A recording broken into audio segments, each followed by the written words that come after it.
Welcome everyone in Edugram Learning। अभी हम लोगों ने चैप्टर नंबर 2 के बहुत सारे प्रिंसिपल्स को डील किया था। अभी मैं एक नया प्रिंसिपल्स को डील करने जा रहा हूँ जिसका नाम है स्केलर चेन। पिछले जो क्लास थी, पिछले जो लेक्चर थी हमारी, उसमें हमने सेंट्रलाइजेशंस एंड डिसेंट्रलाइजेशंस के बारे में पढ़ा था। हमने सेंट्रलाइजेशन एंड डिसेंट्रलाइजेशंस के बारे में ये टॉपिक को हम लोगों ने डिस्कस किया था। बट आगे जो हम लोग टॉपिक डिस्कस करने जा रहे हैं वो डिस्कस है हमारा स्केलर चेन। अगर मैं स्केलर चेन की बात करूं कि स्केलर चेन क्या है, तो फेयोल साहब ने स्केलर चेन को बड़े ही ईजिली टर्म में डिफाइन किया हुआ है। According to Fayol, organisation should have a chain of authority and communication that run from top to bottom and should be followed by managers and subordinates। Simple सा मतलब है किसी भी ऑर्गेनाइजेशंस में अथॉरिटी का एंड कम्युनिकेशंस करने का एक चेन होना चाहिए और उसी चेन के अकॉर्डिंगली अथॉरिटी फ्लो होनी चाहिए और उसी चेन के अकॉर्डिंगली कम्युनिकेशन होना चाहिए। अगर कोई चेन नहीं होगा, कोई हायरार्की नहीं होगी, कोई एक सेट फ्रेम नहीं होगा, एक सेट आप कह सकते हैं कि चेन नहीं होगा, तो उस कंडीशन में आपके ऑर्गेनाइजेशंस का कम्युनिकेशन, अथॉरिटी एंड अकाउंटेबिलिटी दोनों हैम्पर होगी। तो ये हैम्पर ना हो, इसके लिए फेयोल साहब ने एक मेथड दिया जिसका नाम दिया है स्केलर चेन।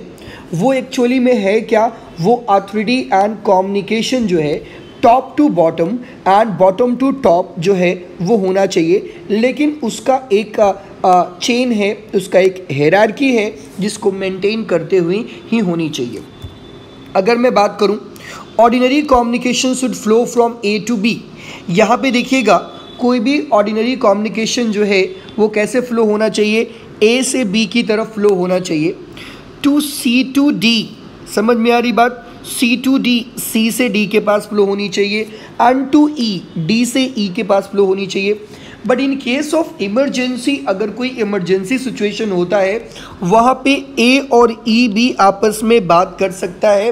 कैसे बात कर सकता है? बाय इन्फॉर्मिंग देरी इमीडिएट सुपीरियर। दोनों अपने इमीडिएट सुपीरियर को इन्फॉर्म करेगा और कम्युनिकेशन कर सकता है। समझिएगा इस बात को। ये यहाँ पे डायग्राम है, डायग्राम में बात को समझने की कोशिश करिएगा। ये जो स्केलर चेन जो है बनाया गया है किसके द्वारा? फेयोल साहब के द्वारा। अथॉरिटी के लिए, रिस्पॉन्स, अकाउंटेबिलिटी के लिए और साथ में हम कह सकते हैं कम्युनिकेशंस के लिए। इसका मतलब ये हुआ कि मान लो कभी ए को कम्युनिकेट करना है एफ के साथ, तो क्या डायरेक्टली ए एफ को कम्युनिकेट करेगा? नहीं, ये स्केलर चेन अलाउड नहीं करता है।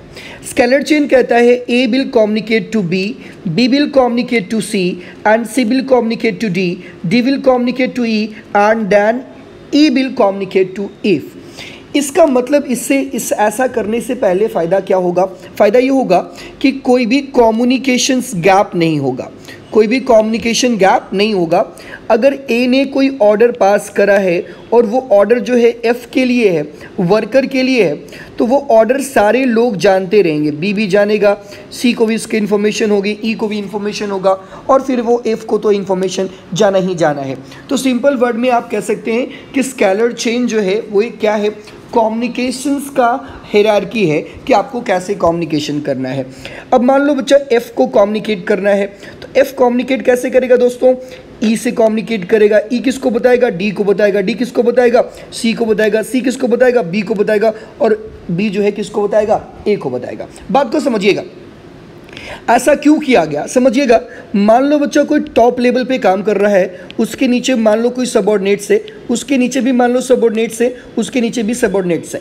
ये हमारा ए हो गया, बी हो गया, सी हो गया और डी हो गया। मान लो इसका कोई ग्रीवांसेस है, इसका कोई ग्रीवांसेस है, या इसका ये बात कुछ करना चाहता है। किससे बात करना चाहता है? मान लो हेड ऑफ द ऑर्गेनाइजेशन से बात करना चाहता है, और sir head of the organisation से बात करना चाहता है। तो हो सकता है कि वो जो वर्क है, वो जो काम है, जो काम करवाना है, जिसकी ग्रीवांसेस हैं, वो ग्रीवांसेस, इसका सॉल्यूशन चाहिए इसको, तो वो ग्रीवांसेस अगर सीधे हेड ऑफ द बॉस को बोलेगा तो हो सकता है कि वो ग्रीवांसेस बहुत छोटी थी और यहीं पे डील हो जाती। तो बच्चा यहाँ पे जाने की ज़रूरत क्या था, यहाँ पे एस को भी नहीं पता होगा, टी को भी नहीं पता होगा, तो ये कम्युनिकेशंस गैप क्रिएट होगा। तो कम्युनिकेशंस गैप को क्रिएट नहीं करना है। यहाँ पे क्या करेगा, यहाँ पे ये जो है वर्कर जो है सीधे एस से बात करेगा, ये इससे बात करेगा, इससे बात करेगा। इनकी बात को अगर ऊपर तक ले जानी है तो आपको ये स्केलर चेन को क्या करना पड़ेगा, फॉलो करना पड़ेगा। हाँ, इसमें एक ऑप्शन दिया हुआ है कि अगर कभी इमरजेंसी हो गया, जो एफ को पी से बात करना है, ऐसे मान लो एक डिपार्टमेंट को दूसरे डिपार्टमेंट से बात करनी है, तो बच्चा एक डिपार्टमेंट को दूसरे डिपार्टमेंट से बात करना है, सेम लेवल पे काम करने वाले लोगों से बात करना है, तो आप अपने इमीडिएट बॉस को इन्फॉर्म करो और दोनों आप बात कर सकते हैं। But in emergency situation, only in emergency situation. ऐसा नहीं है कि आप हमेशा इस जो गैंग प्लैंक है उसको रेगुलर कम्युनिकेशंस का साधन नहीं बनाएंगे। इमरजेंसी की सिचुएशन में आप एक लेवल पे काम करने वाले लोग अपने इमीडिएट बॉस को इन्फॉर्म करके बात कर सकते हैं, इसमें कोई दिक्कत की बात नहीं है बच्चा, कोई प्रॉब्लम नहीं है। तो गैंग प्लैंक जो है स्केलर चेन, ये गैंग प्लैंक कर सकते हैं, स्केलर चेन का ही है जो गैंग प्लैन है। यहाँ देखिएगा C2D, E, but in case of emergency, 8 and E can communicate directly with E after informing the senior B and D respectively। मतलब अपने सीनियर को बता करके आप बात कर सकते हैं। और ये गैंग प्लैंक जो है आपको फॉलो करना, ये जो स्केलर चेन है आपको फॉलो करना क्या है, मैंडेटरी है। आप फॉलो करेंगे तो आपके इसके फ़ायदे होंगे, अगर आप फॉलो नहीं करेंगे तो इसके आपके कुछ नुकसान होंगे। सर एक बात बताओ, मैंने बोला हाँ बच्चा बताओ क्या बताना है, सर इसके फ़ायदे बताओ। ये लो बच्चा आपके सामने फ़ायदे आ गए। अगर आप गैंग प्लैंक को यूज़ करते हो, गैंग प्लैंक के थ्रू ही कम्युनिकेशन, अगर आप जो है स्केलर चेन को यूज़ करते हो और स्केलर चेन के थ्रू ही कम्युनिकेशंस करते हो बच्चा, तो क्या क्या फ़ायदा हो सकता है। ऑर्डरली फ्लो ऑफ इंफॉर्मेशन, जो भी इंफॉर्मेशन होगा वो ऑर्डरली फ्लो होगा और सबको पता होगा, मतलब बीच के सारे लोगों को पता होगा। ऐसा नहीं है, कोई भी कम्युनिकेशंस गैप नहीं होगा। और क्या है, systematic functioning and no communication gap. मैंने कहा ना, जो फंक्शनिंग होगा वो बड़ा सिस्टमेटिक होगा, सिस्टमेटिकली चीज़ें आगे बढ़ेंगी, सिस्टमेटिकली कोई किसी से कम्युनिकेट करेगा और यहाँ पे कोई भी कम्युनिकेशन गैप नहीं होगा। Better superior subordinate relationship establish होगा, सुपीरियर एंड सबऑर्डिनेट का रिलेशनशिप इस्टेब्लिश होगा, क्योंकि एक जूनियर जो है अगर बात कर रहा है तो वो सीधे सुपर सीनियर से बात नहीं करेगा, सिर्फ अपने सीनियर से बात करेगा। समझ में आ रही बात। इससे जो वो सीनियर और जूनियर में जो है सीनियर एंड सबऑर्डिनेट्स का, सुपीरियर एंड सबऑर्डिनेट्स का जो रिलेशनशिप है वो क्या रहेगा, बना हुआ रहेगा। ठीक है, because of respect of authority. अगर आप अथॉरिटी को रिस्पेक्ट करते हैं, स्केलर चेन को रिस्पेक्ट करते हैं, स्केलर चेन को फॉलो करते हैं, तो अथॉरिटी भी वैसे ही फ्लो करेगी। तो ये जो स्केलर चेन है एक्चुअली में किस चीज़ के लिए है, अथॉरिटी के लिए है, और किस चीज़ के लिए है, कम्युनिकेशन के लिए है। समझ में आ रही बात। अब देखिएगा पॉइंट, एडवर्सली इफेक्ट, मतलब सर अगर मैं इसको फॉलो ना करूँ तो क्या होगा। अरे बच्चे नहीं फॉलो करेंगे तो देखो क्या होगा, disorder by flow of information. आपका जो इन्फॉर्मेशन फ्लो हो रहा है उसमें डिसऑर्डर हो जाएगा। मतलब एक जो है वर्कर है सीधे सीईओ से बात कर लेगा और बीच के सारे जो लोग हैं उनको पता भी नहीं रहेगा, या सीईओ जो है सीधे वर्कर से बात कर लेगा, बीच के लोगों को कुछ पता भी नहीं रहेगा। समझ में आ रही बात। मतलब जो कम्युनिकेशन का फ्लो होगा, इन्फॉर्मेशन का फ्लो होगा, वो डिसऑर्डर होगा, इधर उधर जाएगा, कोई भी उसका पैर हाथ नहीं होगा। कहने का मतलब ये है, leading to the communication gap. मैंने कहा ना, इससे कम्युनिकेशन गैप भी अराइज होगा। कम्युनिकेशन गैप कैसे अराइज होगा सर? अरे बच्चा मैंने बताया था ना, A B C D E मान लो ऐसे है, और ये सीधे अगर ऐसे कम्युनिकेट करेगा तो इसको तो पता ही नहीं है, तो इसमें गैप हो गया कि नहीं हो गया, तो ये कम्युनिकेशन गैप हो सकता है, जो ऑर्गेनाइजेशन के लिए अच्छी बात नहीं है। ऑर्गेनाइजेशन में जो भी इंफॉर्मेशन है, जो भी कम्युनिकेशन हो रहे हैं, सबको पता होना चाहिए। आई मीन जितने भी हायरार्की के लोग हैं सब लोगों को पता होनी चाहिए। अगर कोई जूनियर सबसे जूनियर जो है किसी सीनियर के पास बात पहुंचाना चाहता है तो स्टेप बाय स्टेप बात को क्या करेगा, पहुंचाएगा। अब देखिए, problem in superior subordinate relationship if the management hierarchy not followed. अगर आप मैनेजमेंट हायरार्की नहीं फॉलो कर, सोचिए ना, बात को समझिएगा कि आप एक स्टूडेंट हो, आपको अपने क्लास टीचर से प्रॉब्लम है, राइट, या क्लास में कोई इश्यूज़ है, राइट। अपने प्रिंसिपल्स भी हैं और ये मान लो कि बच्चा कौन है, डायरेक्टर भी हैं, ठीक है, ये मैं अप के लिए बात कर रहा हूँ, डाउन की बात नहीं कर रहा हूँ। चलो चलो सर, ये कन्फ्यूजन कर देगा, हाँ हाँ बिल्कुल कन्फ्यूजन कर देगा, आ जाओ, कन्फ्यूजन नहीं करेगा। ये लो, मान लो तुम स्टूडेंट हो, ये उसके ऊपर टीचर हैं, उसके ऊपर क्लास टीचर हैं, उसके ऊपर जो मान लो बच्चे क्या है प्रिंसिपल हैं, उसके ऊपर जो है वो कौन है, मान लो डायरेक्टर है।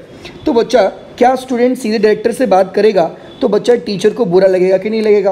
क्योंकि बोलेगा अरे तुम हमको बताता, तुम सीधे डायरेक्टर सर से क्यों बात कर लिया। ऐसा बोलते कि नहीं बोलते?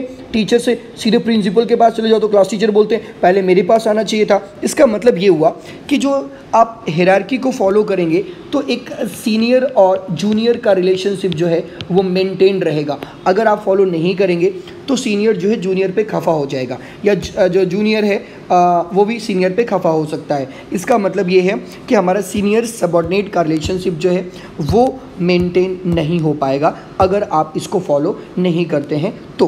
क्लियर है पॉइंट? अगर आप फॉलो नहीं करेंगे तो बच्चा ऑब्वियसली क्या होगा, क्योस का situation, indiscipline in the organisation, सब लोग एक दूसरे से बात कर रहे होंगे, जो जब जहाँ जिसको मर्जी होगा वो कम्युनिकेट कर रहा होगा, जिसको जहाँ मर्जी होगा वो इन्फॉर्मेशन को फ्लो करवा रहा होगा। तो ये एक बड़ा प्रॉब्लम अराइज करेगा, ये एक बहुत बड़ा प्रॉब्लम अराइज करेगा। तो इस प्रॉब्लम से बचने के लिए हम लोग क्या करते हैं, ये स्केलर चेन को हम लोग क्या करते हैं बच्चा, फॉलो करते हैं। सर एक बात बताओ। हम बोला हाँ बच्चा बताओ, क्या बात बताना है? अरे सर एक एग्जाम्पल से समझा दो। सर आ जाओ बच्चा, फिर एग्जाम्पल से समझते हैं। All orders and instruction issued by heads of the department should reach the supervisors through intermediate managers. अगर कोई भी ऑर्डर प्रोडक्शन, मान लो प्रोडक्शन डिपार्टमेंट से कोई ऑर्डर आया है और वो ऑर्डर जो है वर्कर के पास पहुंचाना है, तो ये सबसे ऊपर का है, तो वर्कर के किसके थ्रू पहुंचेगा, मीडियरीज के थ्रू पहुंचेगा। मिडिल मैन आप कर सकते हैं, जो बीच के इंटरमीडिएट लोग हैं उनके थ्रू ही पहुंचेगा। सीधे आप कम्युनिकेट नहीं कर सकते हैं, यहाँ पे आपको हायरार्की को क्या करना पड़ेगा, फॉलो करना पड़ेगा। ठीक है। सिमिलरली रिपोर्ट्स ऑन रिजल्ट, कोई भी रिपोर्ट से रिजल्ट है उसको अगर पास करना है तो सीधे जो है वर्कर सीधे हायर लेवल को रिजल्ट पास नहीं करेगा। वो जो है सबसे पहले मान लो ABCD है, ई को कोई रिजल्ट पास करना है किसको, तो पहले डी को देगा, डी सी को देगा, फिर ऐसे डायरेक्टली नहीं देगा। तो कह सकते हैं कि through the intermediate managers, intermediate manager के थ्रू ही फ्लो किया जाएगा। तो इस पूरे सिस्टम को हम लोग क्या बोलेंगे, इस पूरे सिस्टम को हम लोग बोल सकते हैं कि ये हमारा जो है वो क्या है, स्केलर चेन है। क्या है बच्चा, स्केलर चेन। स्केलर चेन का टॉपिक जो है लगभग आपको क्लियर हो गया होगा। आपके एग्जामिनेशंस में एक चीज़ बार बार पूछ देता है, एक जो है ना गैंग प्लैंक जो है, गैंग प्लैंक के बारे में पूछ देता है। गैंग प्लैंक जो है सिर्फ एक कर सकते हैं कि मेथड्स है जिसमें आप इमरजेंसी सिचुएशन में आप जो है बिना स्केलर चेन को फॉलो किए हुए आप जो है कम्युनिकेशन कर सकते हैं। बट कम्युनिकेशन करने से पहले आपको जस्ट अपने सीनियर से क्या करना पड़ेगा, सीनियर को इन्फॉर्म करना पड़ेगा, सीनियर को बताना पड़ेगा कि मैं सेम लेवल पे अपने अलग डिपार्टमेंट या अलग लोगों से बात करने जा रहा हूँ। तो उसके लिए अपने सीनियर को क्या करना पड़ेगा, बताना पड़ेगा, इन्फॉर्म करना पड़ेगा। तो ये गैंग प्लैंक जो है एक इमरजेंसी सिचुएशन में कम्युनिकेशंस का मेथड है कि इमरजेंसी सिचुएशन में कम्युनिकेशंस कैसे करेंगे, उसका एक प्रॉपर मेथड है बच्चा। तो गैंग प्लैंक जो है ये बड़ा इंपॉर्टेंट टॉपिक है। इसको आप अपने एग्जामिनेशन पॉइंट ऑफ व्यू से बहुत बार एग्जामिनेशन में पूछ चुका है, बहुत बार गैंग प्लैंक जो है पूछ चुका है, तो आप इसको बिल्कुल ध्यान रखेंगे। और जब भी आप स्केलर चेन का डायग्राम बनाएंगे, कुछ ऐसा ही डायग्राम बनेगा या कुछ ऐसा डायग्राम बनेगा, और उसमें एक बीच में गैंग प्लैंक होगा कि इमरजेंसी सिचुएशन में बात करने का जो परमिशन है अपने हायर जो सीनियर हैं उनको बता करके जो परमिशन है बात करने का, उनको हम लोग क्या बोलते हैं, गैंग प्लैंक बोलते हैं। इसको हम लोग याद रखिएगा बिल्कुल क्लियरली। क्लियर है जी बच्चा?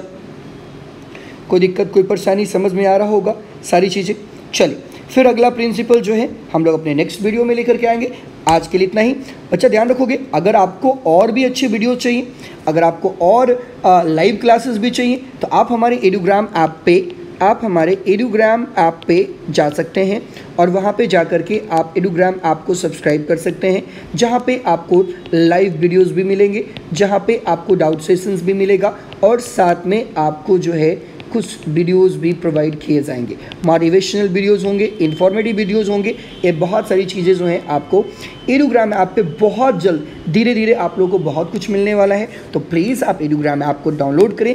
इसका नाम है, ध्यान रखिएगा, एडुग्राम लर्निंग। ठीक है, एडुग्राम लर्निंग ऐप जो है आपका गूगल प्ले में अवेलेबल है, आप वहाँ से जाके डाउनलोड कर सकते हैं और वहाँ पे और अच्छे अच्छे वीडियोज़ आपको मिल सकता है। चलिए फिर ठीक, थैंक यू सो मच, मिलते हैं अगले वीडियो में। Thank you so much, bye bye, take care.